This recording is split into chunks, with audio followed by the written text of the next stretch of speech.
Good afternoon, class. Can all of you hear me?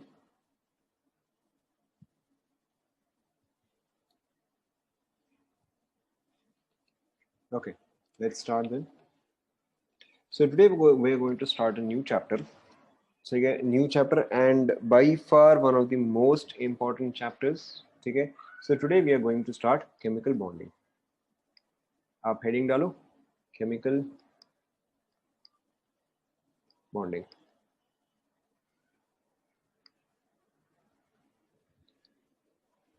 Start करें.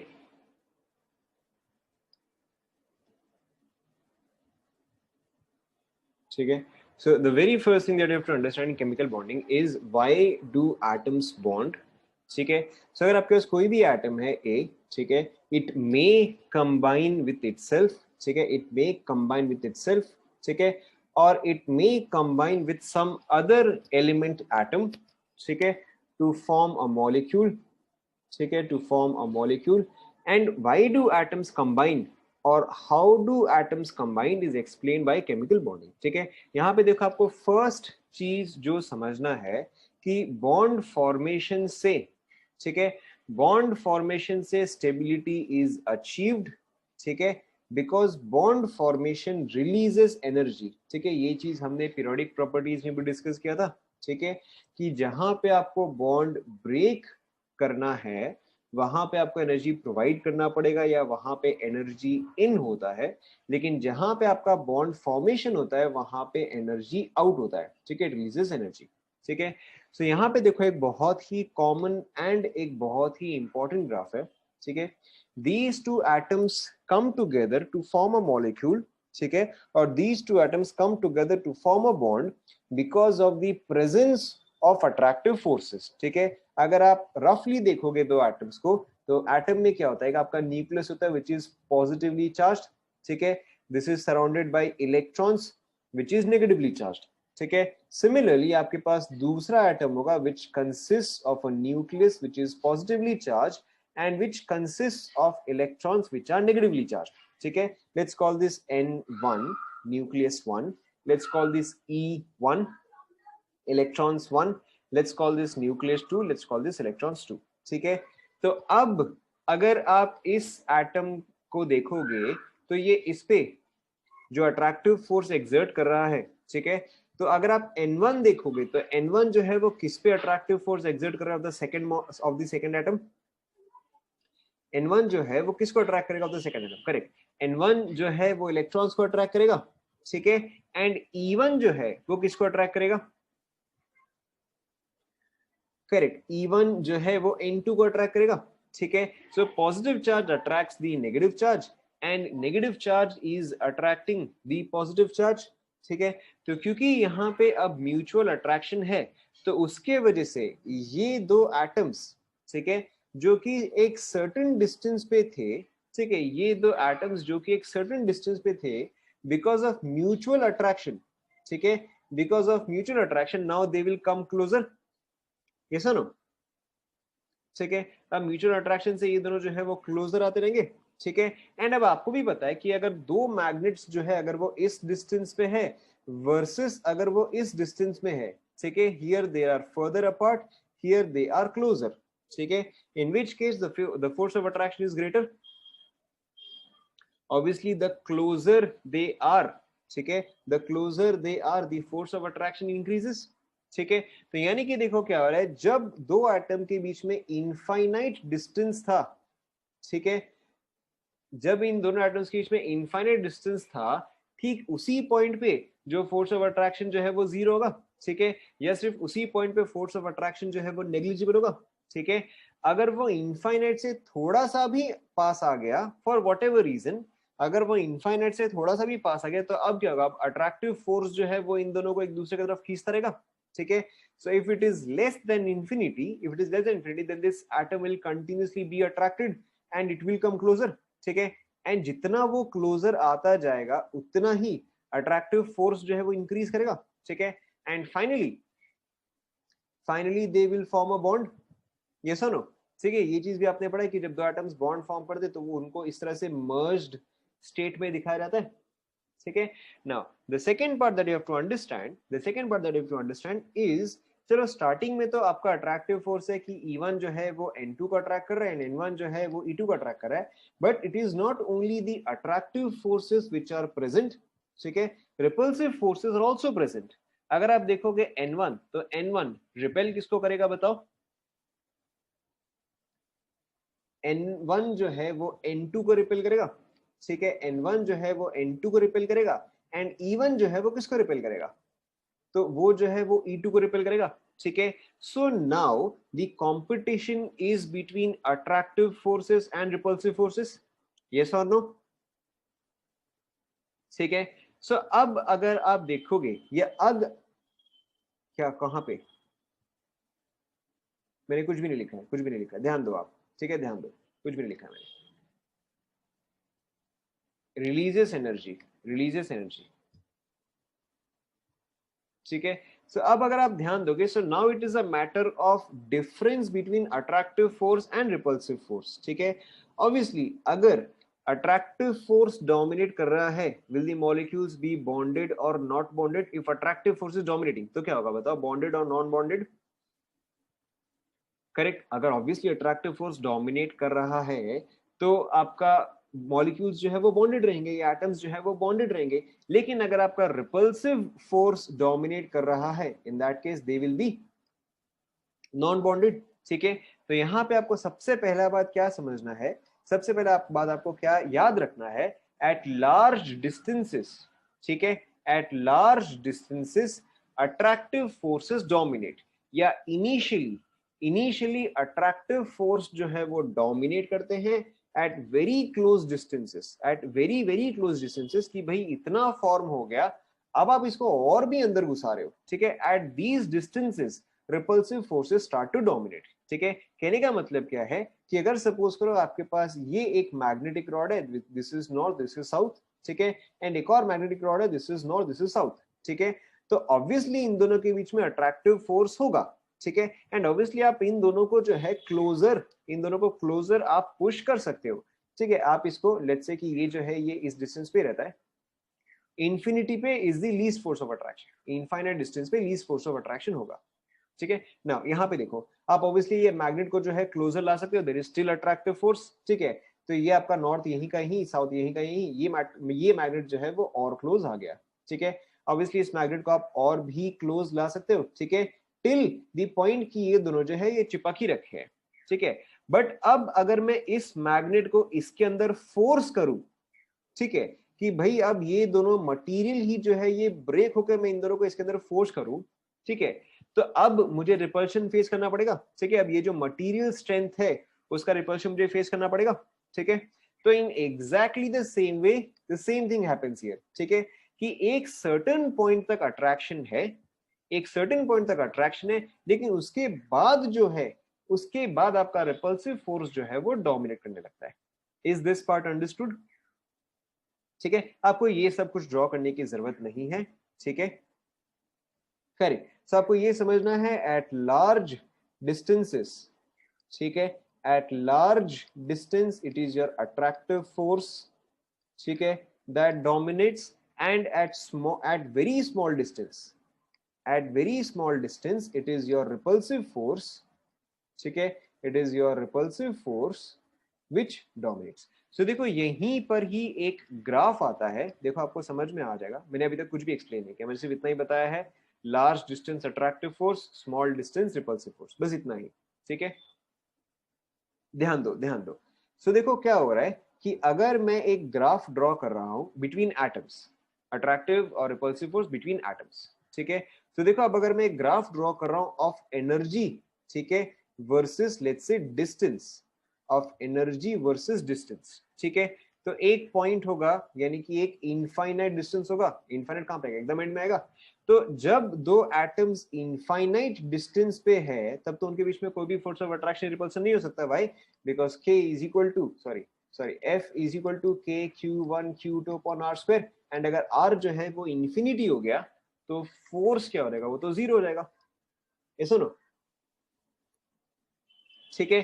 तो जहां पे मेरा r is equal to infinity है वहां पे मेरा इन दोनों एटम्स के बीच में कोई इंटरैक्शन ही नहीं है, ठीक है, कोई इंटरैक्शन पॉसिबल ही नहीं है, तो इन दोनों का एनर्जी मिला के होता है जीरो, ठीक है। Eight infinite distance both the atoms have zero interaction with one another, ठीक है, and their total energy is also zero, ठीक है। अब देखो जैसे जैसे उनके बीच में अट्रैक्टिव फोर्स इंक्रीज कर रहा है तो उनका एनर्जी क्या करेगा, डिक्रीज करेगा, ठीक है, क्योंकि अट्रैक्टिव फोर्स जो है वो स्टेबलाइजिंग है, स्टेबलाइजिंग यानी कि रिलीज एनर्जी, ठीक है। तो जैसे जैसे ये दोनों एटम्स जो है वो पास आ रहे हैं, ठीक है, जैसे एटम जो है वो पास आ रहे हैं तो उनका एनर्जी जो है वो डिक्रीज करता है, ठीक है, एनर्जी जो है वो डिक्रीज करता है, why, because now they are coming closer, ठीक है, and their attractive forces are becoming more and more strong, ठीक है। तो इनका एनर्जी जो है वो डिक्रीज करता है, एक सर्टेन पॉइंट पे एनर्जी जो है वो मिनिमम होता है, ठीक है, एंड जहां पे एनर्जी मिनिमम होता है in that at that point you say that the atoms are bonded, ठीक है। तो उस पॉइंट पे जो डिस्टेंस होता है, ठीक है, correct, at this point it is the most stable, it is at this point that we consider the atoms to be bonded, ठीक है। एंड ये जो r का वैल्यू होता है this is called as your bond length, ठीक है, bond length. हमने ऑलरेडी बॉन्ड लेंथ वगैरह तो डिस्कस कर ही लिया है, बट फिर भी चलो एक और बार देख लो। Bond length is basically the distance between the nucleus, ठीक है, बॉन्ड लेंथ, अच्छा चलो ठीक है अभी समझ लो, bond length is simply the distance between the nucleus. ऐसा अगर आपको दो सर्कल का डिस्टेंस निकालना होता है तो आप किस पॉइंट से किस पॉइंट निकालते हो, आप हमेशा सेंटर टू सेंटर निकालते हो, ठीक है, आप हमेशा सेंटर टू सेंटर डिस्टेंस निकाल रहे हो। ध्यान दो आप सभी, पहले पूरा सुन लो, ठीक है। अगर आपको दो सर्कल के बीच का डिस्टेंस निकालना होता है तो आप हमेशा सेंटर टू सेंटर निकालते हो, तो यहां पर भी एग्जैक्टली वही है कि this is atom A, this is another atom, ठीक है। तो इन दोनों के बीच का डिस्टेंस कितना होगा वो तो आप सेंटर टू सेंटर ही निकालोगे, ठीक है, वो तो आप सेंटर टू सेंटर निकालोगे। सो यही आपका आर हुआ, यही आपका बॉन्ड लेंथ हुआ, ठीक है। अब अगर मैं इन दोनों एटम्स को फर्दर एक दूसरे के अंदर पुश करूं, ठीक है, फर्दर एक दूसरे के अंदर पुश करूं तो अब कौन सा फोर्स डोमिनेट करने लगेगा, करेक्ट, अब जो है ध्यान दो, अब आपका रिपल्सिव फोर्स जो है वो डोमिनेट करने लगेगा। तो अगर अट्रैक्टिव फोर्स एनर्जी को डिक्रीज करता है, ध्यान दो आप, अट्रैक्टिव फोर्स जो है अगर वो एनर्जी को डिक्रीज करता है तो रिपल्सिव फोर्स एनर्जी को क्या करेगा, करेक्ट, इंक्रीज करेगा। तो यही ग्राफ जो है अगर आप इसके भी क्लोजर डिस्टेंस अगर आप लाने जाते हो तब आपका अट्रैक्टिव सॉरी अब आपका एनर्जी जो है वो इंक्रीज करता है, ठीक है। Now your repulsive forces begin to increase. ये ग्राफ थोड़ा सा अजीब सा हो गया, वन सेकेंड,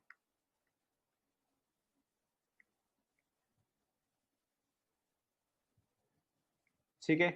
सो अब देखो, अब अगर आपका डिस्टेंस जो है वो और फर्दर इंक्रीज करता है तो अब वैसे केस में क्या होता है कि आपका रिपल्सिव फोर्सेस जो है वो भी आपका इंक्रीज करने लगता है, ठीक है, और your energy begins to increase. मैं ये वाला ग्राफ प्रॉपर्ली बना देता हूँ, ध्यान दो, मैं ये वाला ग्राफ जो है मैं प्रॉपर्ली बना दे रहा हूँ, ठीक है। आपका बेसिकली ग्राफ जो है वो कुछ इस तरह से होता है, ध्यान दो, आपका ग्राफ जो है कुछ इस तरह से होता है, ठीक है। Initially the atoms are at infinite distance, infinite distance पे आपका एनर्जी जो है वो प्रैक्टिकली जीरो होता है, ठीक है, एनर्जी जो है वो प्रैक्टिकली जीरो होता है। Then the atoms come closer, ठीक है, द एटम्स कम क्लोजर तो अट्रैक्टिव फोर्स इंक्रीजेस, ध्यान दो, attractive force increases so the energy जो है वो डिक्रीज करता है। एनर्जी का जो मिनिमम वैल्यू होता है, ठीक है, मिनिमम वैल्यू कहां पे आएगा, यहां पे आएगा, ठीक है।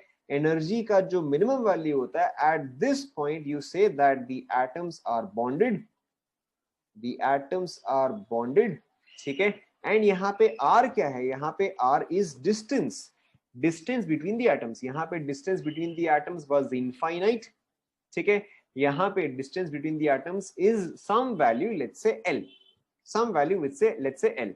तो ये डिस्टेंस जो होता है ये आपका होता है बॉन्ड लेंथ, ठीक है। This distance is also called as the bond length. आपको अभी मैंने क्या बताया, एनर्जी क्यों डिक्रीज हो रहा है, क्योंकि वो ज्यादा स्टेबल बन रहा है, ज्यादा स्टेबल यानी कि release of energy, and release of energy का मतलब ऑब्वियसली एनर्जी आउट ही होता है। हमने ये चीज ऑलरेडी डिस्कस कर लिया है कि more stability is less energy, ठीक है, more stability is less energy, तो ऑब्वियसली एनर्जी जो है वो डिक्रीज होगा, ठीक है। यहां पे टच नहीं कर रहा है, यहां पे टच नहीं कर रहा है, क्योंकि इनफाइनाइट जो है वो स्टेबल नहीं करता है, मतलब सॉरी, इनफाइनाइट जो है वो एग्जिस्ट नहीं करता है, ठीक है। सो यहाँ पे एग्जैक्टली एक्स एक्सिस को टच नहीं करेगा, ठीक है। इट विल कम, ये आपका very close to the axis आएगा, ये आपका देखो यहां से आपका आएगा, goes down and then it goes up, ठीक है। ध्यान दो, करेक्ट, अगर आपका अट्रैक्टिव फोर्स जो है वो इंक्रीज करता है तो एनर्जी जो है वो डिक्रीज करेगा, ठीक है। तो यहाँ पे देखो आपका एनर्जी जो है वो डिक्रीज करेगा, L is the bond length, yes L, ठीक है। ये डिस्टेंस जो है ये आपका आ जाएगा L, this is your bond length, ठीक है। ध्यान दो, ध्यान दो, अट्रैक्टिव फोर्स एनर्जी डिक्रीज, यहाँ पे आपका एटम्स आर बॉन्डेड, ठीक है। रेडियस नहीं है, डिस्टेंस है, R इज डिस्टेंस, ठीक है। Yes, it does not become parallel to Y axis. Again basically आपका डिस्टेंस दोनों के बीच में जीरो तो कभी हो ही नहीं सकता ना, दोनों के बीच का डिस्टेंस जो है वो कभी भी इनफाइनाइट हो नहीं सकता, दोनों के बीच का डिस्टेंस जो है वो कभी भी जीरो हो नहीं सकता। जीरो होने का मतलब क्या हो जाएगा कि ये और ये जो है परफेक्टली कोइंसाइड कर जाए, ये तो पॉसिबल ही नहीं है ना, ठीक है। ये तो पॉसिबल ही नहीं है, क्योंकि दो न्यूक्लियस सेम स्पेस कैसे ऑक्यूपाई करेंगे, ठीक है। तो ये जो है it rises very very sharply, ठीक है, from this point two this point, या इनफैक्ट अप टू हियर, ठीक है। यहाँ पे आपका अट्रैक्टिव फोर्स जो है वो डोमिनेट करता है, ठीक है। यहाँ पे अब आपका रिपल्सिव फोर्स, या रादर एक्चुअली इस पॉइंट पे आपका रिपल्सिव फोर्स जो है वो डोमिनेट करता है, ठीक है। आप यहाँ पे एक चीज को ध्यान में रखो, एक चीज को आप ध्यान में रखो, अगर कभी भी दो एटम्स बॉन्डेड है तो उनका एनर्जी जो है वो हमेशा नेगेटिव में होगा। कभी भी दो चीज बॉन्डेड है तो इनका उनका एनर्जी जो है वो नेगेटिव में होगा। उनका एनर्जी जब जीरो होता है उसका मतलब ये है, जब उनका एनर्जी जीरो होता है तो उसका मतलब ये है कि ना ही अट्रैक्टिव फोर्स है ना ही रिपल्सिव फोर्स है। सेंस आपको समझ में आया,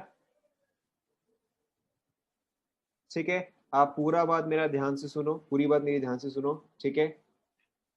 अगर एनर्जी नेगेटिव है दोनों का मिला के तो दे आर बॉन्डेड, अगर एनर्जी जीरो है दोनों का मिला के यानी कि दोनों के बीच में कोई भी इंटरैक्टिव फोर्स नहीं है, ठीक है। और अगर एनर्जी पॉजिटिव है यानी कि वो 100% ब्रेक हो चुका है या होने वाला है, ठीक है। एनर्जी पॉजिटिव यानी कि उन दोनों के बीच में बॉन्ड जो है वो एग्जिस्ट नहीं कर सकता, ठीक है। तो या तो वो ब्रेक हो चुका है या तो वो होने ही वाला है। For atoms to be bonded the net energy must be negative, for the atoms to be non bonded, for the atoms to be non bonded the energy should be zero, ठीक है। एंड अगर दोनों का मिला के energy positive आ गया, ठीक है, सो इन दैट केस उनके बीच में बॉन्डिंग पॉसिबल ही नहीं, ठीक है। तो आप लोग ये वाला ग्राफ जो है कंप्लीट करो, यस, इसीलिए eight infinite distance the energy is zero, क्योंकि उन दोनों के बीच में कोई इंटरैक्टिव फोर्स है ही नहीं,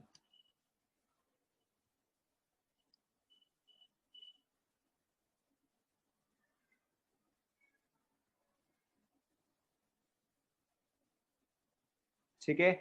इस पॉइंट के बाद आपका रिपल्सिव फोर्स जो है वो स्टार्ट होता है, ठीक है, या इस पॉइंट के बाद आपका रिपल्सिव फोर्स जो है, ठीक है, वो अब काफी ज्यादा स्ट्रॉन्ग होता जाता है, ठीक है। तो आपका एनर्जी जो है दैट कंटिन्यूसली इंक्रीजेस।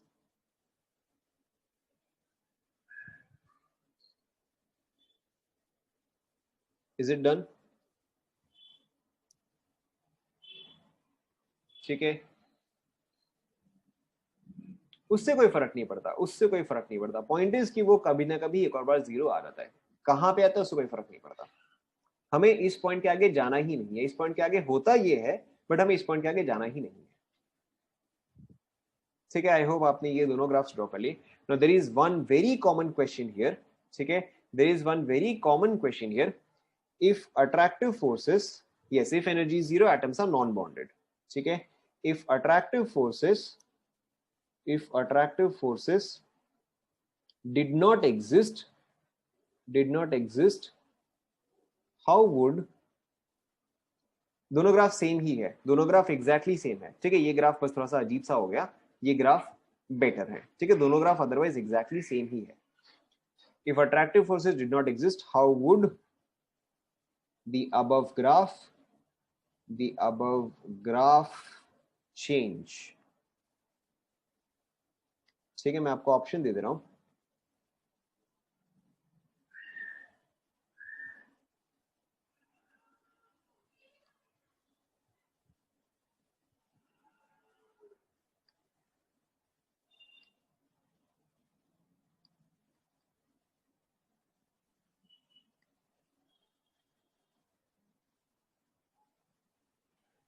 ठीक है, ये आपका जीरो एनर्जी लेवल है या ये आपका एक्सिस है। ठीक है, if attractive forces did not exist how would the above graph change. अगर अट्रैक्टिव फोर्स एग्जिस्ट नहीं करता तो फिर इनमें से कौन सा ग्राफ वैलिड होता।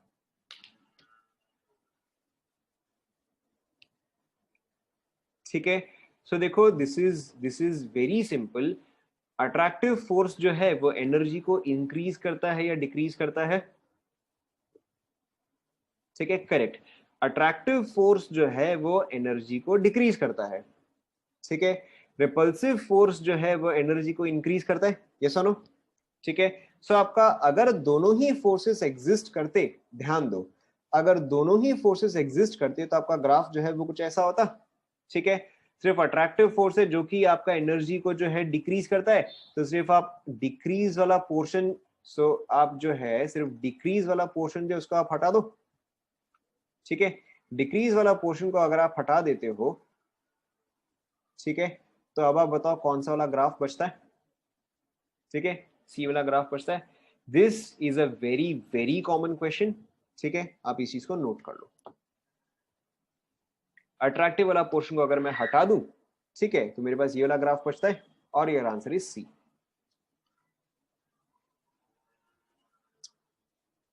हाँ, तो अगर अगर सपोज कोई रिपल्सिव फोर्स एग्जिस्ट नहीं करता तो फिर आपका ये वाला ग्राफ आता। ठीक है,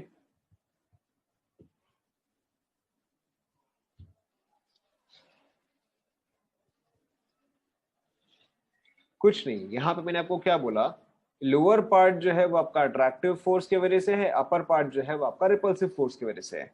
तो अगर अट्रैक्टिव फोर्स नहीं होता तो आप सिर्फ लोअर पार्ट को रिमूव कर दो। तो अगर मैं लोअर पार्ट को रिमूव कर दूं तो क्या बचेगा, सिर्फ ये बचेगा। इतना सही है, समझ में आया। उससे कोई फर्क नहीं पड़ता, उससे कोई फर्क नहीं पड़ता, आपको कई बार थोड़ा बहुत अजम्पशन जो है वो लेना पड़ता है। दैट इज करेक्ट, आप सही बोल सकते हो कि सी में जो है मैंने तो एग्जैक्टली स्ट्रेट लाइन दे दिया, बट आपको समझना है कि ये क्वेश्चन जो है दिस इज एन अजम्पशन। ठीक है, कि अच्छा उसने ऐसा बना दिया, उससे कुछ खास फर्क नहीं पड़ता।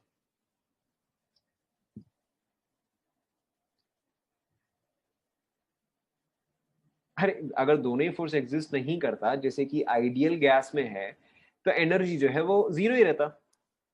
एनर्जी जो है वो जीरो ही रहता।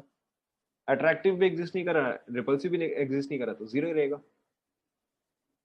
नहीं, ग्राफ तो रहेगा, ग्राफ तो होगा, बस आपका ग्राफ जो है वो यही होगा, एक्सिस पे ही आएगा, एक्सिस पे ही आएगा। एक्सिस के पैरेलल तो ये भी होता है, एक्सिस के पैरेलल तो ये भी होता है, बट ये तो जीरो से अलग हो गया ना। Is it done.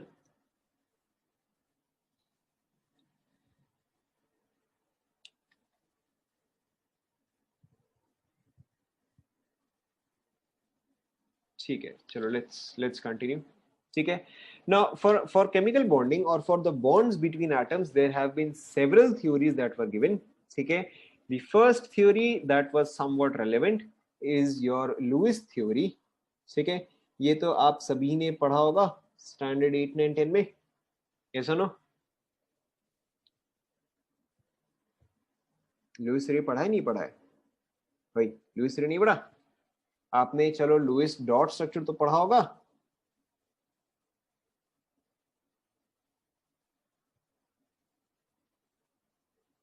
ठीक है, तो चलो ठीक है, let's start with Louis theory. ठीक है, let's start with Louis theory. सब भूल गए, शाबाश। ठीक है, सो अच्छा चलो अब आप खुद ही बता दे लो। ठीक है, important points of Lewis theory. ठीक है, आप खुद ही बता जाओ important points of Lewis theory, बताओ what was the most, what was the first and most important point of Lewis theory. ठीक है, सो लुइस थ्योरी में देखो सबसे पहले आपका क्या रूल था लुइस थ्योरी में, first of all it was your octet rule. ठीक है, इट वाज योर ऑक्टेट। ठीक है, और डुप्लेट रूल। ठीक है, व्हाट वाज योर ऑक्टेट और योर डुप्लेट रूल। ठीक है, ऑल एटम्स कंबाइन, लिखते जाओ फटाफट, ऑल एटम्स कंबाइन, ठीक है, टू कंप्लीट, फटाफट लिखते जाओ, ठीक है, all atoms combine to complete their octet और डुप्लेट। पिछले वाले का आंसर was सी, पिछले वाले का आंसर was सी, ठीक है, all atoms combine to complete their octet और डुप्लेट, ठीक है। Point number 2, atoms combine by sharing of electrons, atoms combine by sharing of electrons, ठीक है, for one bond, two electrons are shared, ठीक है, two electrons are shared between the atoms, फटाफट लिखते जाओ, between the atoms, इसमें ऐसा कुछ खास है नहीं जो कि मैं आपको एक्सप्लेन करूं, ठीक है, all atoms combine to complete their octet or duplet, ठीक है, atoms combine by sharing of electrons, for one bond two electrons are shared between the atoms, ठीक है, तो for two bonds how many electrons are shared, बहुत ही difficult, ठीक है, 4 electrons are shared, for triple bond or for 3 bonds how many electrons are shared, 6 electrons are shared, ठीक है, लिखते जाओ, okay, the electrons pair, sorry, the electrons for bonding are equally provided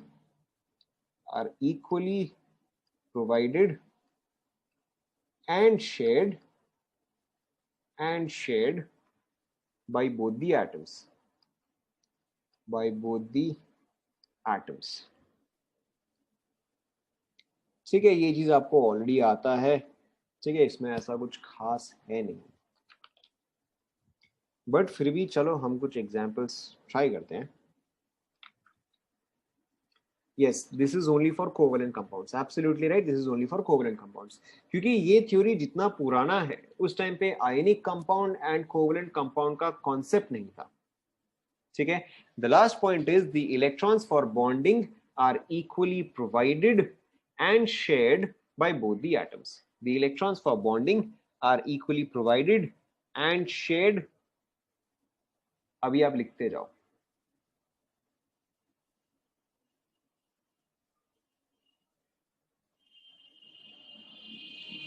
लिख लिया गया,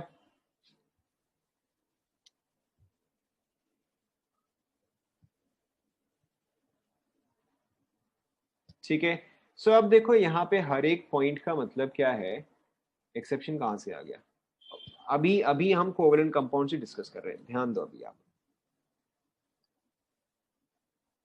ध्यान दो, ठीक है। सो अगर आपके पास सपोज करो कि ए है, ठीक है, सो यहाँ पे देखो लुईस थ्योरी का मतलब क्या होता है कि बिटवीन ए एंड ए, चलो हम एक और एग्जांपल लेते हैं, ठीक है, between A and A how many bonds are present, between A and A how many bonds are present, ठीक है, एक बॉन्ड प्रेजेंट है, ठीक है, एक बॉन्ड प्रेजेंट है, यानी कि वन बॉन्ड इज प्रेजेंट, ठीक है, so how many electrons are present in this bond, correct, so 2 electrons are present in this bond, ठीक है।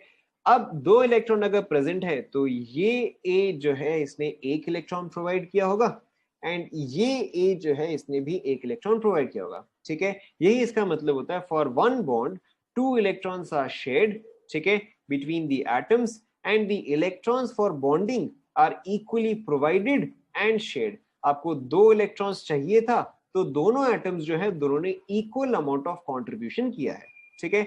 नेक्स्ट यहाँ पे देखो बी एंड बी, यहाँ पे कितने बॉन्ड्स है, यहाँ पे 2 बॉन्ड्स है, ठीक है, तो कितने इलेक्ट्रॉन्स इन्वॉल्व होंगे, 4 इलेक्ट्रॉन्स इन्वॉल्व होंगे, 4 इलेक्ट्रॉन्स 2 एटम्स, तो हर एक एटम कितना इलेक्ट्रॉन प्रोवाइड करेगा, ठीक है, तो हर एक एटम जो है वो 2 इलेक्ट्रॉन प्रोवाइड करेगा, ठीक है। Exactly same thing here, in this case we have 3 bonds, ठीक है, और how many electrons, 6 electrons, and 6 electrons अगर है तो हर एक एटम यहाँ पे कितना प्रोवाइड कर रहा होगा, this would be providing 3 electrons and this would be providing 3 electrons. क्या यहां तक सभी को समझ में आया? ठीक है, नाउ लेट्स कंटिन्यू। ठीक है, हम इसी में कंटिन्यू कर रहे हैं। Let's talk about Lewis dot structures. ठीक है, अगेन ये भी सभी को आता ही है। ठीक है, लुईस डॉट स्ट्रक्चर्स में क्या होता है कि दी valence electrons, important point, the valence electrons of atoms are represented by dots। ठीक है, जैसे कि फॉर एग्जाम्पल, ठीक है, जैसे कि फॉर एग्जाम्पल अगर आप लेते हो लेट्स से कार्बन का ओल्ड स्टाइल में, कार्बन ओल्ड स्टाइल, कार्बन का कॉन्फ़िगरेशन आप ओल्ड स्टाइल में कैसे लिखोगे बताओ? यानी कि KLMN वैसे क्या लिखोगे आप बताओ? करेक्ट। सो कार्बन इज 2,4, तो इसके पास वैलेंस शेल में कितने इलेक्ट्रॉन्स है? Correct, valence is your outer most, valence is outer most, तो इसके पास वैलेंस में कितना है? इसके पास वैलेंस में 4 है। तो इसको आप कैसे रिप्रेजेंट करोगे? सिंबल ऑफ द एलिमेंट, ठीक है, and 4 electrons, symbol of the element and 4 electrons, क्योंकि इसके आउटर मोस्ट में है 4। ठीक है, नेक्स्ट ऑक्सीजन, ऑक्सीजन को अगेन आप ओल्ड स्टाइल में कैसे लिखोगे?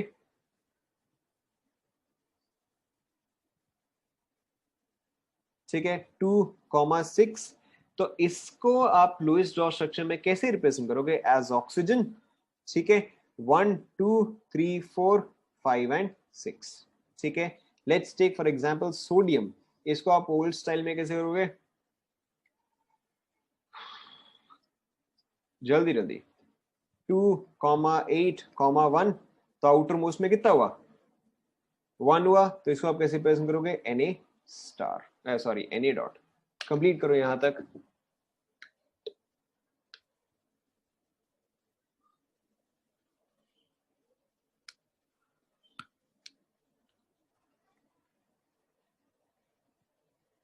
तीन एलिमेंट एक बॉन्ड कैसे फॉर्म करेगा? स्टार नहीं, डॉट, वो मेरे मुंह से स्टार निकल गया बट डॉट ही है।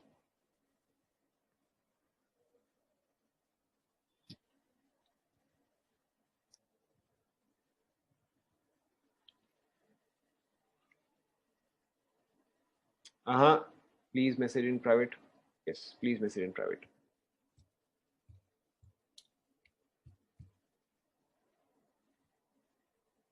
यहां तक लिख लिया सभी ने? ठीक है, नाउ अब देखो, चलो मैं आपको एक दो एग्जांपल तो दे ही देता हूं। ठीक है, लेट्स स्टार्ट विथ ऑक्सीजन। ठीक है, सपोज करो कि ऑक्सीजन जो है, ध्यान दो, सपोज करो कि ऑक्सीजन जो है वो ऑक्सीजन के साथ ही बॉन्ड फॉर्म करना चाहता है, ध्यान दो। ठीक है, नाउ अभी जैसे हमने सबसे पहला पॉइंट क्या लिखा? Octet rule. ठीक है, atoms combine to complete their octet और डुप्लेट। ठीक है, डुप्लेट जो है वो तो आपका हाइड्रोजन के लिए ही इन पर्टिकुलर आता है, जनरली जो आता है आपका ऑक्टेट ही आता है। नाउ ऑक्सीजन के पास आउटर मोस्ट में कितने इलेक्ट्रॉन्स है बताओ? ऑक्सीजन के पास आउटर मोस्ट में है 6 इलेक्ट्रॉन, तो इसको ऑक्टेट कंप्लीट करने के लिए कितने इलेक्ट्रॉन्स चाहिए? 2 इलेक्ट्रॉन्स चाहिए। ठीक है, लेकिन फोर्थ पॉइंट हमने क्या लिखा कि electrons are equally provided and shared. तो अगर इस ऑक्सीजन को 2 इलेक्ट्रॉन्स चाहिए तो ये कितने इलेक्ट्रॉन्स खुद भी प्रोवाइड करेगा? ठीक है, अगर इस ऑप्शन को 2 इलेक्ट्रॉन्स चाहिए तो इसे 2 इलेक्ट्रॉन्स प्रोवाइड भी करना पड़ेगा। ठीक है, जितना रिक्वायर्ड है उतना आपको प्रोवाइड भी करना पड़ेगा। तो देखो, अब अगर सामने वाले ऑप्शन के साथ ये वही करता है, ठीक है, सामने वाले ऑप्शन के साथ ये वही करता है कि भाई इसको भी 2 इलेक्ट्रॉन्स चाहिए, ध्यान दो, इसको भी 2 इलेक्ट्रॉन्स चाहिए, तो ये दोनों क्या करते हैं? आपस में 2-2 इलेक्ट्रॉन्स शेयर करते हैं। ठीक है, both of these options share these 2 electrons। now how do you show the electrons are shared? आप इसको दो तरीके से ड्रॉ कर सकते हो। The first method is obviously oxygen के अपने 2 इलेक्ट्रॉन्स जो कि ये शेयर नहीं कर रहा है या जो कि बॉन्डिंग में पार्टिसिपेट नहीं कर रहे हैं। ठीक है, and then those 2 electrons which are participating. ठीक है, ध्यान दो, फिर ये ऑक्सीजन के इलेक्ट्रॉन्स जो कि पार्टिसिपेट नहीं कर रहे हैं एंड देन ये ऑक्सीजन के इलेक्ट्रॉन्स जो कि पार्टिसिपेट कर रहे हैं। अब आपको ऑब्वियसली पता है, ये चीज आपने स्टैंडर्ड 10 में किया था। ठीक है, कि आपको इसका ऑक्टेट जो है वो कंप्लीट करना होता है कि ये ऑक्सीजन का सर्कल जो है उसके अंदर 8 इलेक्ट्रॉन्स होने चाहिए एंड दूसरे ऑक्सीजन का सर्कल जो है उसके अंदर भी 8 इलेक्ट्रॉन्स होने चाहिए, ठीक है। सो अब अगर आप इस ऑक्सीजन के लिए काउंट करोगे, सो 1 2 3 4 5 6 7 एंड 8, इसका ऑक्टेट जो है वो कंप्लीट हुआ। सिमिलरली इस ऑप्शन के लिए भी 1 2 3 4 5 6 7 एंड 8। तो अब जो है अब दोनों का ऑक्टेट जो है वो कंप्लीट हुआ। यादाश्त वापस आई, ठीक है। Either you can draw it in this way, और बेटर तरीका क्या है कि आप इसको ऐसे ड्रॉ करो ऑक्सीजन, ठीक है। फिर दूसरा ऑप्शन जो है वहां पे आप सिंबल जो है चेंज कर दो कि यहाँ पे आप डॉट्स के जगह यहाँ पे एक्स मार दो, ठीक है, ताकि पता चलेगा कि कौन सा इलेक्ट्रॉन जो है वो कौन से एटम से आया है, ठीक है। Obviously this now can be represented in this way, can be represented in this way, और it can also be represented, ध्यान दो, कि इन दिस वे, ठीक है, कि इस ऑप्शन के इलेक्ट्रॉन्स अपनी जगह जो कि पार्टिसिपेट नहीं कर रहे हैं, इस ऑप्शन के इलेक्ट्रॉन्स अपनी जगह जो कि पार्टिसिपेट नहीं कर रहे हैं। यहाँ पे कितने इलेक्ट्रॉन्स बॉन्ड फॉर्म कर रहे हैं बताओ, कितने इलेक्ट्रॉन्स कुल मिला के पार्टिसिपेट कर रहे हैं? 4 इलेक्ट्रॉन्स कर रहे हैं। एंड अगर 4 इलेक्ट्रॉन्स पार्टिसिपेट कर रहे हैं तो कितने बॉन्ड्स होने चाहिए? करेक्ट, तो आपके पास 2 बॉन्ड्स हैं जो कि होने चाहिए, ठीक है। फटाफट कंप्लीट करो यहां तक, ठीक है। अब तो ये क्लियर हुआ। We are discussing more cases, but अभी आप ये केस देखते रहो, ठीक है। We'll obviously discuss more cases, अभी के लिए आप ये देखो। Is this done?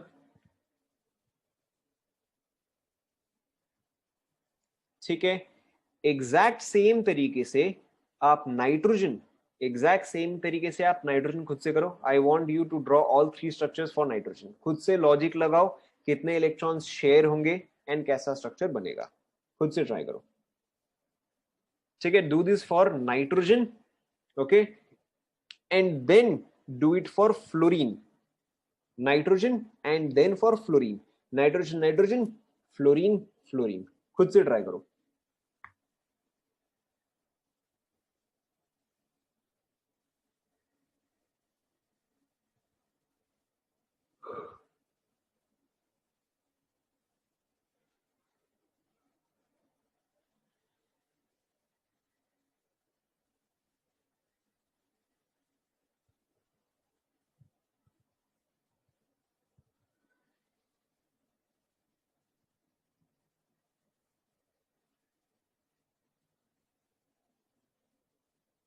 हो गया?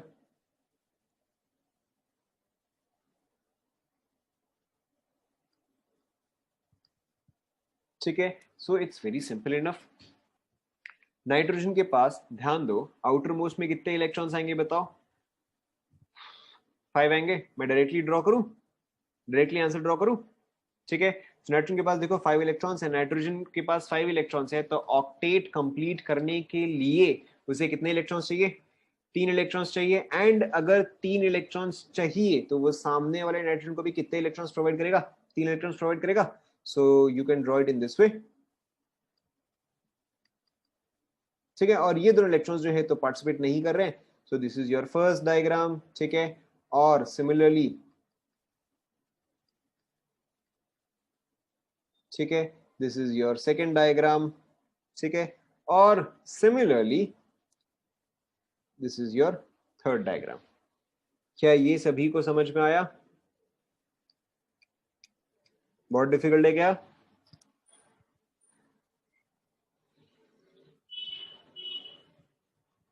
आप कहीं भी बनाओ, उससे कोई फर्क नहीं पड़ता। मैंने यहाँ पे बना दिया, आप चाहे तो यहाँ पे साइड में बनाओ, उससे कोई फर्क नहीं पड़ता, ठीक है।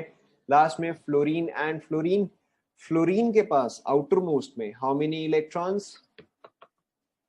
फ्लोरीन के पास आउटर मोस्ट में 7 इलेक्ट्रॉन्स, ठीक है। सो 1 2 3 4 5 6 एंड 7, ठीक है।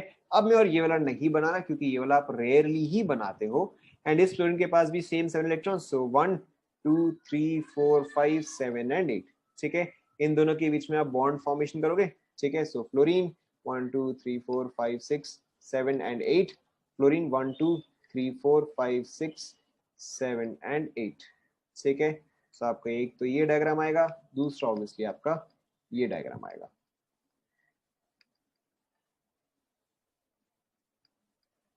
Is this clear?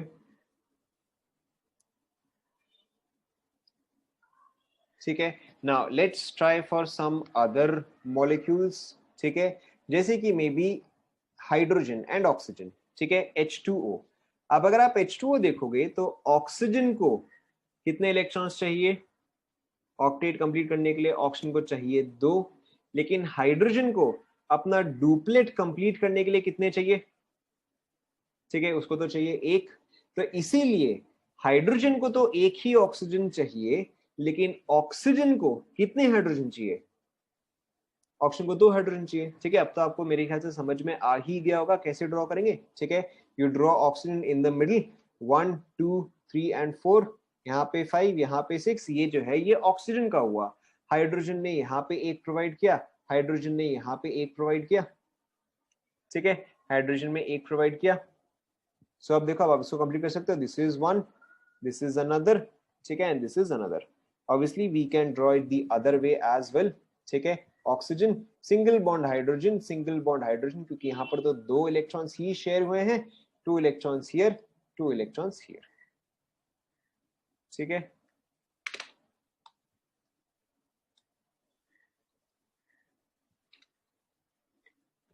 अब आप NH3 खुद से करो। अब आप NH3 खुद से करो।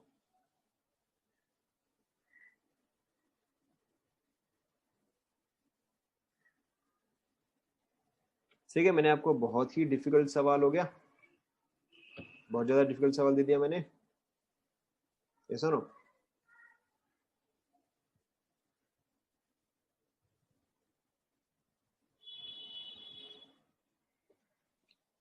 ठीक है, तो यहाँ पे देखो ये कैसे बनेगा, मैं डायरेक्टली आंसर बनाऊं।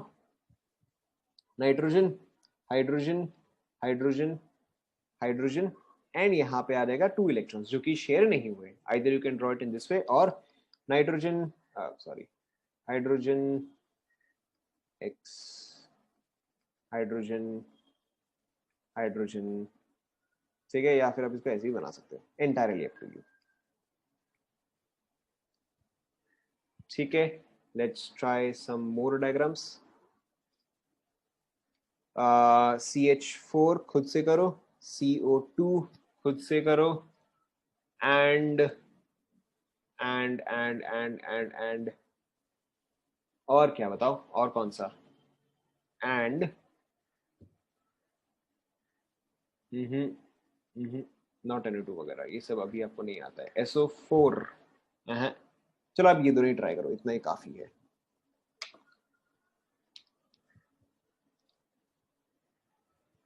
हाँ, एक और आप CCl4 ट्राई करो। यस,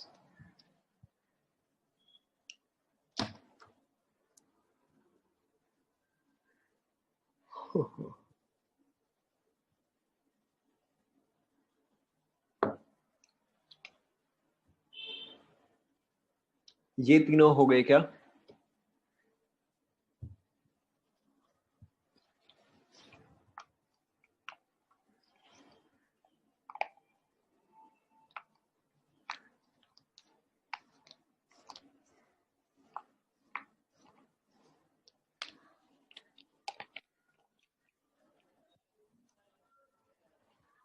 हो गए सभी के?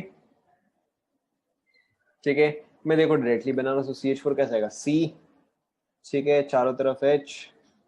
आप चाहे तो इसको डॉटेड स्ट्रक्चर में बना सकते हो, एंटायरली अप टू यू। ठीक है, अगर आप CO2 देखोगे, सो C double bond O, double bond O, second option के ऊपर 2 इस तरह से, या अदर ऑप्शन के ऊपर 4 इलेक्ट्रॉन्स। चेक करो, आपने ऐसे ही बनाया।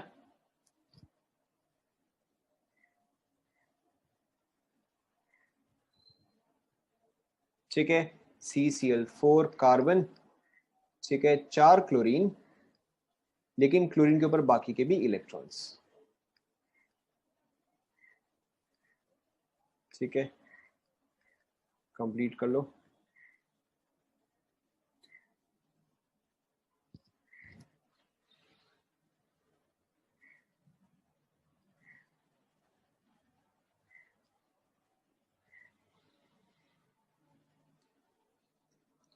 डन,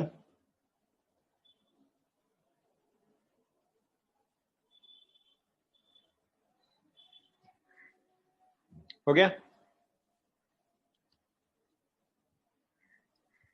ओके, सो इसके आगे आप कुछ पॉइंट्स लिखो, ठीक है, इसके आगे आप कुछ पॉइंट्स लिखो। लिमिटेशंस ऑफ लुईस और ऑक्टेट थ्योरी, ठीक है, लिमिटेशंस ऑफ लुईस और ऑक्टेट थ्योरी, इसमें आप लिखो इस टाइम पे कोवेलेंट कंपाउंड जो है वो, मतलब कोवेलेंट आयनिक उस टाइम पे ये सब चीज आया नहीं था, ठीक है, कोई बात नहीं, आप यहाँ पे लिखते जाओ लिमिटेशंस ऑफ लुईस थ्योरी और ऑक्टेट थ्योरी, ठीक है, इसमें आप लिखो टिपिकली, ठीक है, typically there are three exceptions, sorry, there are three exceptions to octet rule, ठीक है, the first exception is called as your expanded octet, ठीक है, और hypervalent compound, ठीक है, expanded octet और hypervalent compound such as PCl5, SF6, ठीक है, maybe SO3 and etc, ठीक है, expanded octet और hypervalent compound is only possible, ठीक है, for third period elements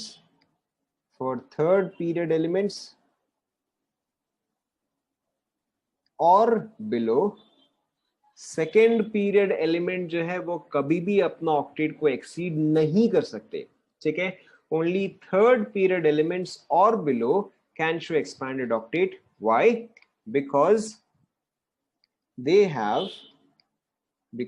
have D orbitals, ठीक है, देखो डी ऑर्बिटल या थर्ड पीरियड से फर्क क्या पड़ता है, पहले आप यहां तक फटाफट लिख लो,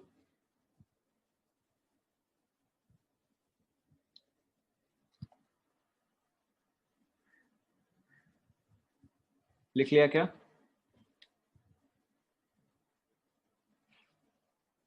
ठीक है, अगर आप फर्स्ट पीरियड में देखोगे तो फर्स्ट पीरियड में सिर्फ आपके पास एक ही चीज अवेलेबल है, फर्स्ट पीरियड में आपके पास सिर्फ एक ही चीज अवेलेबल है, that is your 1s, SF6 is another compound, SF6 is a compound, ठीक है, फर्स्ट पीरियड में आपके पास सिर्फ एक ही चीज अवेलेबल है, that is 1s, second period में आपके पास क्या क्या अवेलेबल है बताओ, करेक्ट, 2s एंड 2p, ठीक है, तो अगर आपके पास 2s एंड 2p है तो दोनों मिला के आपके पास कितने ऑर्बिटल्स हुए, 2s एंड 2p को अगर आप मिला दोगे तो आपके पास कितने ऑर्बिटल्स होंगे, ओए ऑर्बिटल्स, 2s एंड 2p, अगर आप 2s एंड 2p को मिला दोगे तो आपके पास 4 ऑर्बिटल्स आएंगे, ठीक है, 4 ऑर्बिटल्स आएंगे, एक ऑर्बिटल इन s, 3 ऑर्बिटल इन p, टोटल में आपके पास हुए 4 ऑर्बिटल, हर एक ऑर्बिटल का, for one orbital what is the maximum capacity, for one orbital maximum capacity is 2, तो अगर मेरे पास 4 ऑर्बिटल्स हो गए, अगर मेरे पास 4 ऑर्बिटल्स हो गए तो मेरे पास मैक्सिमम कैपेसिटी कितना का हो जाएगा, 8 इलेक्ट्रॉन्स का हो जाएगा, ठीक है, इसीलिए सेकेंड पीरियड एलिमेंट्स जो है वो कभी भी ऑक्टेट से आगे नहीं जा सकते, ठीक है, वेयर एज अगर आपके पास थर्ड पीरियड एलिमेंट अगर आ गया या पीरियड 3 और बिलो आ गया तो उसके पास तो S, P एंड D तीनों ही आ जाएगा, ठीक है, सो D इंक्लूड करते ही, ठीक है, D इंक्लूड करते ही थर्ड पीरियड यानी कि 3s and 3p, 3d vacant है बट अवेलेबल है, ठीक है, 3d is vacant but available, okay, so अब उसके पास 3d आ रहता है तो उसका ऑक्टेट जो है वो अपने आप एक्सपैंड करता है, why, because now it can accommodate much more electrons, is it understood, देखो सेकेंड पीरियड में क्या होता है, ध्यान दो, ठीक है, सेकेंड पीरियड एलिमेंट्स अगर आपके पास है तो सेकेंड पीरियड यानी कि 2s एंड 2p, ध्यान दो, ठीक है, तो 2s के पास एक बॉक्स, 2p के पास 3 बॉक्स, ठीक है, तो मैं इन सारे बॉक्सेस को मिला के मैं कितने इलेक्ट्रॉन्स फिट कर सकता हूं, 8, ठीक है, 2d तो एग्जिस्ट नहीं करता है, तो यानी कि मैं मैक्सिमम 80 इलेक्ट्रॉन्स को ही फिट कर सकता हूँ, ठीक है। लेकिन अगर मैं थर्ड पीरियड एंड उसके आगे जाऊं तो मेरे पास 3s भी है, 3p भी है एंड 3d भी है, ठीक है। सो यानी कि अब now I can accommodate more than 8 electrons, yes or no, ठीक है।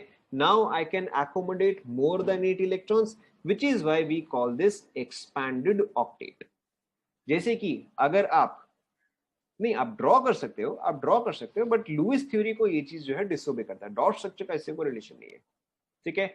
ध्यान दो, जैसे कि अगर आप PCl5 को देखोगे, PCl5, ठीक है, ध्यान दो, हर एक क्लोरीन को, हर एक क्लोरीन को, अच्छा चलो, क्लोरीन के आउटर मोस्ट में कितने इलेक्ट्रॉन्स है? 7 है। तो क्लोरीन को अपना ऑक्टेट कंप्लीट करने के लिए कितने इलेक्ट्रॉन्स चाहिए? एक चाहिए। अगर क्लोरीन को एक चाहिए तो क्लोरीन खुद से प्रोवाइड भी कितना करेगा? एक प्रोवाइड करेगा, यस और नो। क्लोरीन को अगर एक इलेक्ट्रॉन चाहिए तो क्लोरीन अपने साइड से भी एक इलेक्ट्रॉन प्रोवाइड करेगा। तो अगर मेरे पास 5 क्लोरीन हो गए तो फास्फोरस को कितने इलेक्ट्रॉन्स मिल रहे हैं इन टोटल? 5 इलेक्ट्रॉन्स मिल रहे हैं, ठीक है। अब फास्फोरस खुद, फास्फोरस के खुद के आउटर मोस्ट में कितने इलेक्ट्रॉन्स है? फास्फोरस के खुद के आउटर मोस्ट में है 5, उसको क्लोरीन से और एडिशनल आए 5, तो अब फास्फोरस के पास आउटर मोस्ट में कितना हो गया? करेक्ट, 10 हो गया, ठीक है। देखो, फास्फोरस के पास उसके उसके खुद के 5, ठीक है। हर एक क्लोरीन जो है वो एक प्रोवाइड कर रहा है और क्लोरीन खुद कितने हैं? 5 है। तो अब फास्फोरस के पास कितने हो गए? 10 इलेक्ट्रॉन्स इन आउटर मोस्ट हो गए। 10 इलेक्ट्रॉन्स इन आउटर मोस्ट तभी पॉसिबल है क्योंकि फास्फोरस के पास 3s है, 3p है एंड 3d भी अवेलेबल है।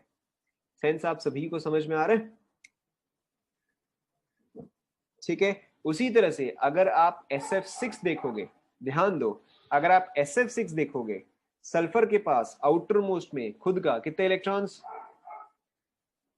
Correct, 6 electrons. हर एक फ्लोरीन को कितने इलेक्ट्रॉन्स चाहिए? हर एक फ्लोरीन को कितने इलेक्ट्रॉन्स चाहिए? एक चाहिए। तो अगर एक चाहिए तो वो प्रोवाइड भी कितना करेगा? एक प्रोवाइड करेगा, ठीक है। एंड मेरे पास कितने क्लोरीन है? 6 क्लोरीन है, तो टोटल में कितना आ गए? 12 इलेक्ट्रॉन्स आ गए, ठीक है। SO3, ध्यान दो, SO3 सल्फर के पास आउटर मोस्ट में 6, हर एक ऑक्सीजन को कितने चाहिए? हर एक ऑक्सीजन को कितने चाहिए? 2 चाहिए। ऑक्सीजन प्रोवाइड भी 2 करेगा, तो 2 इंटू कितना आ जाएगा? यहाँ पे 3 आ जाएगा। That is also your 12। Is this clear to all? ठीक है। So this is called as your expanded octet or hypervalent compound, ठीक है। Now obviously the next example is your, आप उस चीज को अभी इग्नोर करो, ठीक है। ये आप जो 4s का फिलिंग बता रहे हो, ध्यान दो, ध्यान दो, ये जो आप 4s का फिलिंग बता रहे हो बिफोर 3D, ये आपका एटम्स में होता था। अब यहाँ पे और एटम नहीं है, यहाँ पे अब आपका मॉलिक्यूल आ गया है, ठीक है। सो वो फिलिंग अब जो था वो एटम्स के लिए वैलिड था। Now we do not have atoms anymore, ठीक है। PCl5 में क्या डाउट है बताओ?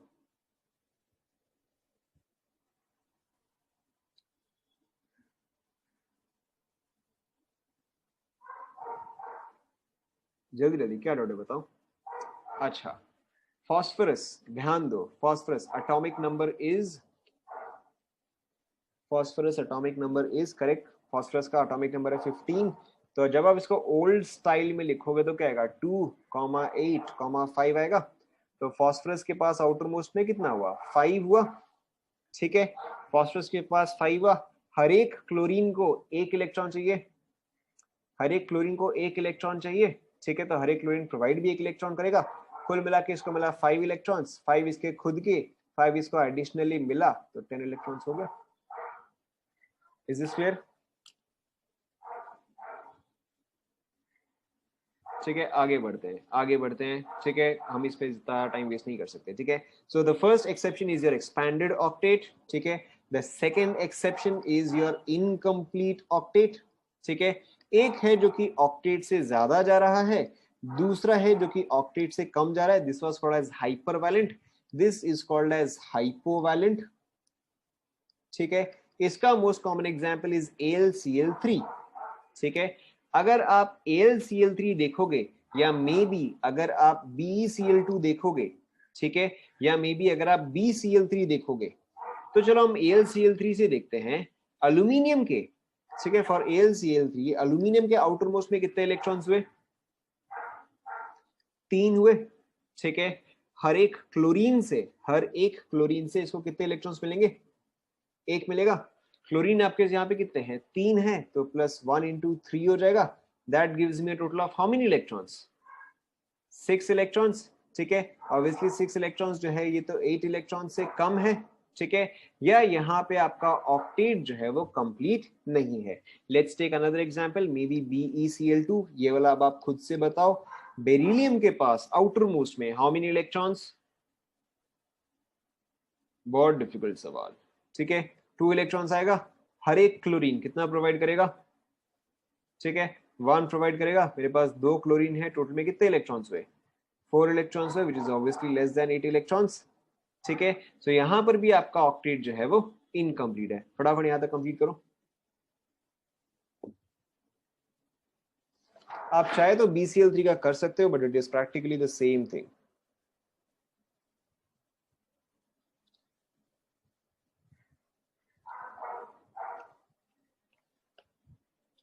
हो गया?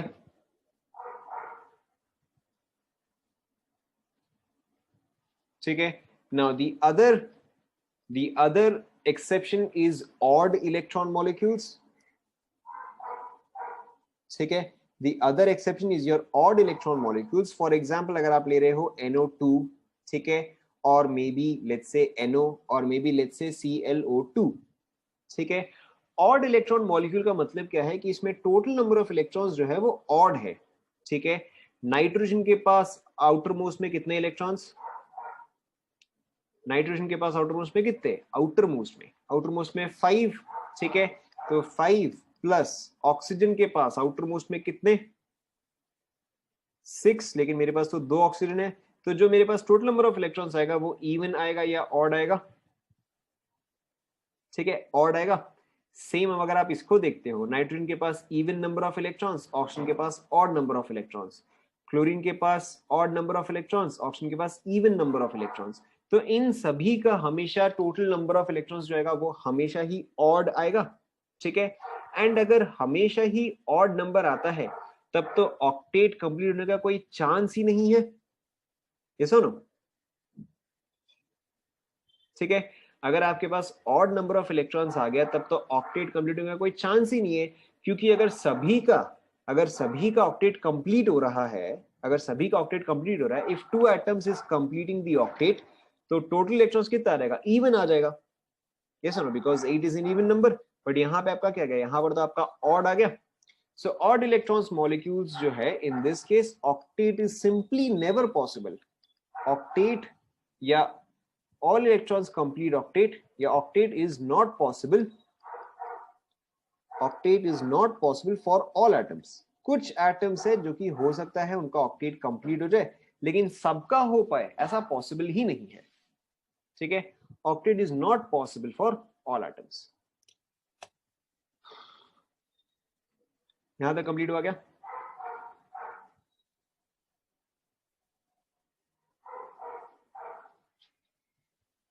कंप्लीट हुआ, ठीक है। सो these three are the most common exceptions: expanded, incomplete। अरे आप कोई सा ही लेना, चलो आप NO2 ही ले लो, ठीक है। सो NO2 में देखो nitrogen oxygen, double bond oxygen, ठीक है। एंड यहाँ पे आपका सिंपल आया एक, सॉरी यहाँ पे आपका आएगा, सॉरी 1 सेकेंड,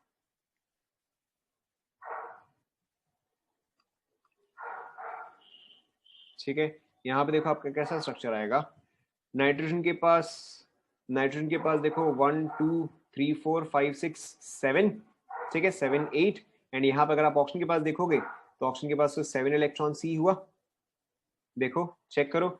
ये ऑक्सीजन को 2 बॉन्ड्स चाहिए, इसका 2 बॉन्ड्स कंप्लीट। ये नाइट्रोजन को 3 बॉन्ड्स चाहिए, इसका 3 बॉन्ड कंप्लीट, ठीक है। बट ये ऑक्सीजन को तो 2 बॉन्ड चाहिए, लेकिन इसको तो 2 बॉन्ड नहीं मिला, इसको तो एक ही बॉन्ड मिला। H2O2 कहां से आ गया?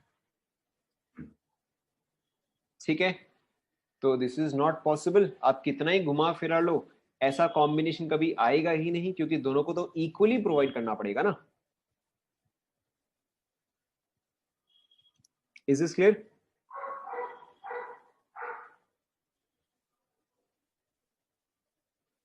Is this clear? ठीक है, there are obviously more reasons, there are obviously more exceptions. ठीक है, और क्या क्या एक्सेप्शन है? ठीक है, what are the other exceptions? ठीक है, so what are the other exceptions? The other exception is, voice clear आ रहा है कि नहीं आ रहा आप सभी को?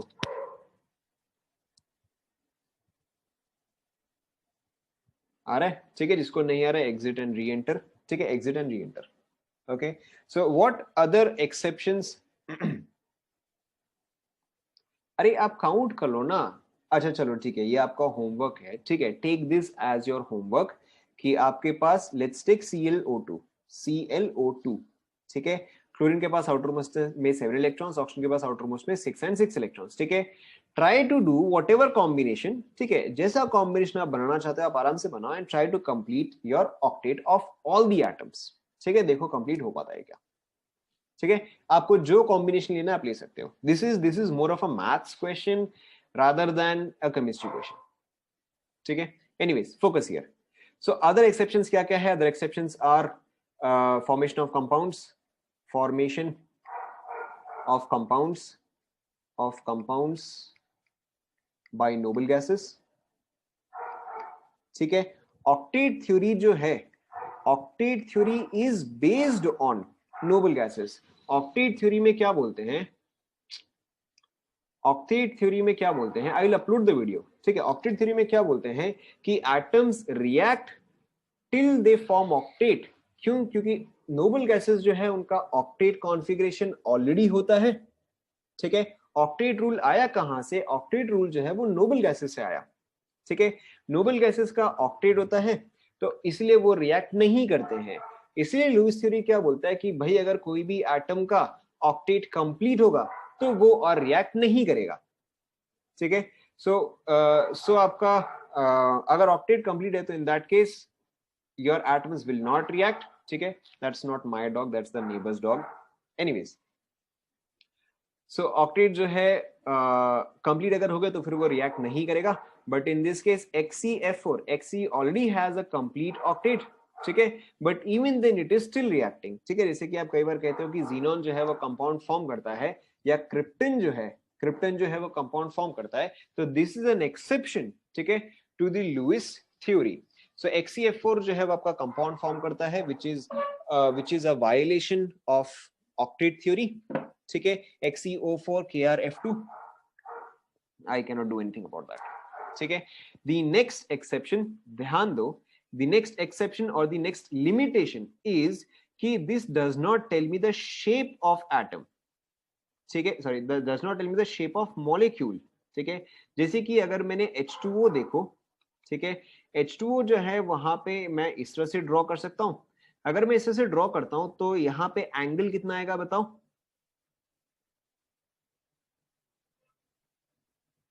ठीक है, एंगल जो है वो 180 आ जाएगा। लेकिन अगर मैं इसको इस तरह से ड्रॉ करूं तो एंगल क्या आएगा बताओ?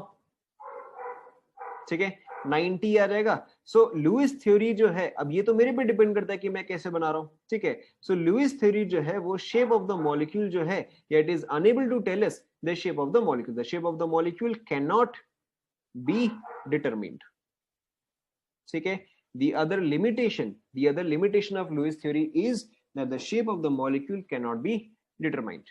ठीक है, the third limitation is the stability of molecule cannot be determined. ठीक है, उससे कोई फर्क नहीं पड़ता। हो सकता है उसका नाम क्रिप्टन फ्लोराइड ही होगा। ठीक है, so in essence these are the exceptions to the octet theory, or these are the problems with octet theory. पहला 3 आपका ये हो गया, एक्सपैंडेड, इनकम्प्लीट एंड ऑड। बाकी के एक्सेप्शंस क्या है या बाकी के प्रॉब्लम्स क्या है कि भाई नोबल गैसेस कैसे कंपाउंड फॉर्म कर लिया, ठीक है, या शेप कैसे निकलेगा, या स्टेबिलिटी कैसे आएगा। ठीक है, कंप्लीट कर लो।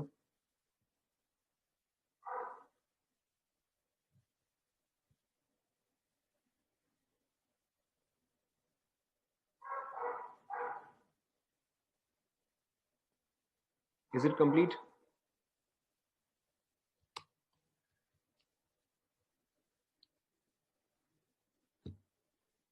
ठीक है, so many of you are mentioning me that you are having issues because of the weather and I wanted to continue but I think फिर हम इसको next class में ही continue करते हैं, that would be better.